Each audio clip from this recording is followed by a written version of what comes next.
It's really come to this, huh? Alright then.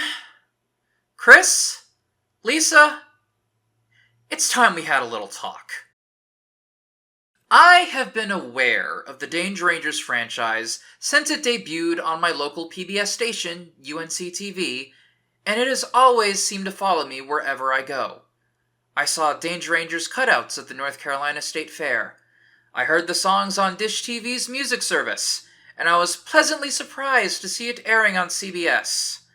I was completely unaware of what was going on behind the scenes until the mid to late 2010s, when I began conducting research into the show for the first video I ever did on it. I learned that you, Chris Smith, were brought in to help finance Educational Adventures' future endeavors, but after a series of legal battles, you found yourself the new owner of the property. Don't get me wrong, you did what you thought was right, and in some ways, it may have been for the best. Giving it airtime on CBS gave it a much larger audience than it ever got on PBS, since it didn't reach every PBS station in the country. Not to mention all the new promotions the show got, proper social media accounts, local meet and greets, and deals with various outlets. That was all fine and dandy.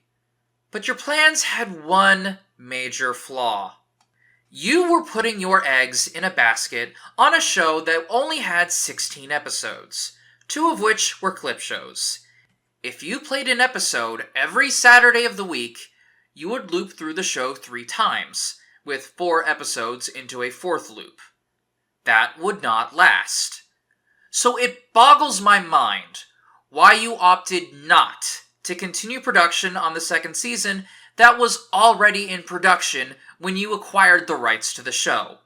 That would have given you a total of 29 episodes. Still not enough to fill out a whole year, but at the same time, you'd be repeating episodes a lot less often. This 2nd season could have helped breathe new life into the show, introduce new safety topics, and ultimately extend its lifetime on the airwaves. I get it. You were never in the entertainment field. You were simply brought on board to be the money man. But that didn't mean you couldn't just hire people to pick up where Educational Adventures left off and showrun the cartoon with little to no involvement from you. It could have continued, but you chose to just hit the rerun button until that button proved to be of no use to you. And that leads me to my biggest point of contention.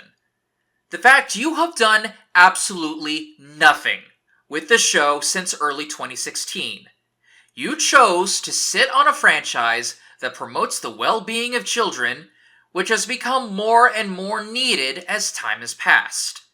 Since you chose to stop doing anything with Danger Rangers, we have had the COVID-19 pandemic, mass shootings, extreme weather that's becoming more and more commonplace, mass shootings, internet challenges that have been known to seriously hurt or kill people, mass shootings, suicide rates going up because some kids and teens are unable to get the right care that they need, and oh yeah, did I mention mass shootings? These kids need the Danger Rangers more than ever now. But you choose to do nothing. Meanwhile, I've been doing everything in my power to keep this show relevant.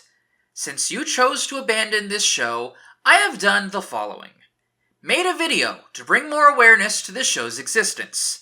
Revealed the show's surprising appeal in South Korea. Made contact with multiple people who worked on the show, who each want to see this show come back, by the way. Discussed the stage show that was performed at Dutch Wonderland. Managed to find some previously lost media with the help of a children's hospital and the previous owner of the franchise you sued. And helped reveal 3 unfinished episodes of the 2nd season you shut down. To make a long story short, I have done more for this show than you've ever done in the past 6 years. And you're the one that owns it. And don't think I'm letting you off the hook, Miss Quinn. You've been the one that's been in direct contact the most, and the way you treated my contact who worked on the show, that is very unprofessional of you.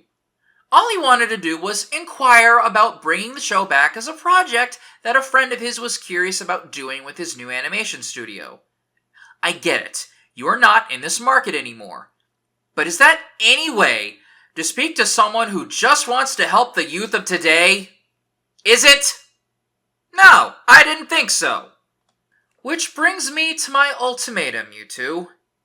If you are content with just sitting on this franchise and doing nothing about it, then give it to someone who does, so you can rub your hands free of it and never have to worry about this show being in your junk drawer ever again.